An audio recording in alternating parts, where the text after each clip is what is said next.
Hi everyone, let's talk just a tiny bit more about what spacing should be. I've given you some generic stuff in the last one. Where did I get that magic from? How do you get better at it? If you are already, quite proficient at your spacing, you can move on. But if you want a little bit of, help to make sure things are consistent and easy to work with your developer when you hand off your app, not causing problems, or at least being mindful of the developer and what they're going to be working with, watch this video. So there are lots of places that your app or website are going to end up, and what will end up happening is your engineer, your developer, whoever you're using to make it, it might be you. It's highly likely to be built on top of what's called a framework. Your developer, she's not going to be going through and putting all the noughts and zeros, okay? They're going to be building on top of things that are built on top of things that are built on top of things. So if you are an iOS developer, okay, the developer is going to be using the pre-made or at least guidelines from Apple. If it's Android, it's going to be this material. That's what they call their design system. And they give you lots of helpful things about how things should be spaced apart. If you're going to web, it might be Bootstrap, it might be Tailwind. So talk to your developer, figure out where it's going, what they're building it on, and then have a little read around. It can be confusing, but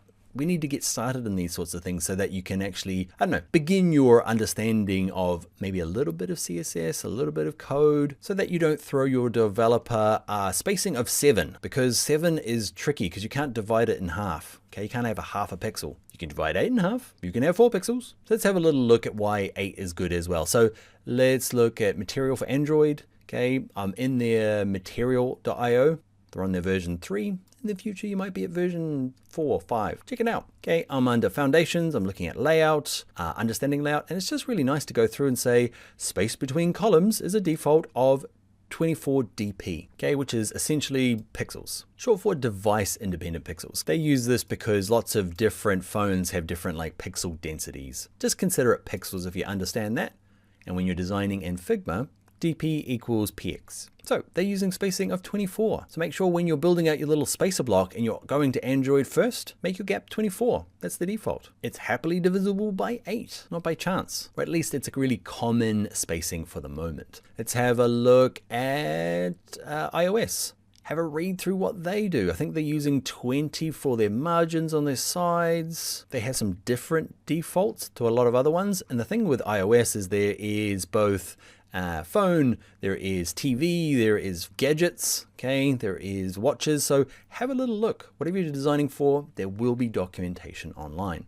If you're going out to web, say you're building a website or a web app, find out, is it WordPress? Is WordPress using Bootstrap? Bootstrap is a framework that helps developers work fast, okay, and what they'll end up doing is, let's have a little look.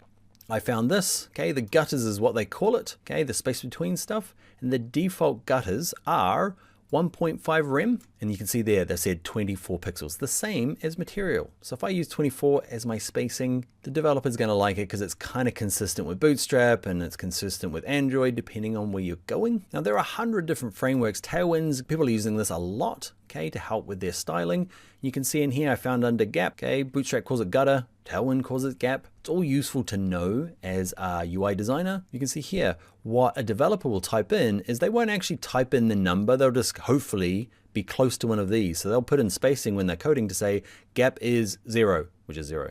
Gap is 1, which is 0.25 of a rem. A rem by default is 16. So 0.25 of 16 is 4 pixels. So remember that little spacing we had before? That's the minimum one here. And it's a good rule to not go 3. The divisions become tricky and your developer's gonna have to go and override a lot of the framework defaults. You can do it, but your developer will probably just ignore it and use some of the defaults unless you force them. Okay, let's have a look. So 16, 6, 8, 10. Oh, there's a 10. You might decide that in your design that you need a 10. Where was it? We don't have a 10. We've got 4, 6, 8, 12. There's no real hard and fast rules on what these can be. But if you design for frameworks or understand them a little bit, especially if you know where it's going, if you know the developer uses Tailwind, great. Type out all of these. So the big takeaways is multiples of 8 are good, but really you should check out how it's getting made and copy that. It'll make the transition from Figma to the actual design and development a lot smoother. And you don't have to, but I've got a Web Essentials as well, which covers a lot of the kind of things that we look at here, like what is a REM? What is a DP? What is Bootstrap? What is Flexbox? There's all sorts of good stuff that you can learn that will inform your design when you're in Figma. But kind of outside of the scope of this course, but a little bit of HTML and CSS and framework knowledge makes you a better UX designer, in my opinion. All right, was that confusing? A little meandering. Anyway, let's get on to some more hard skills in Figma.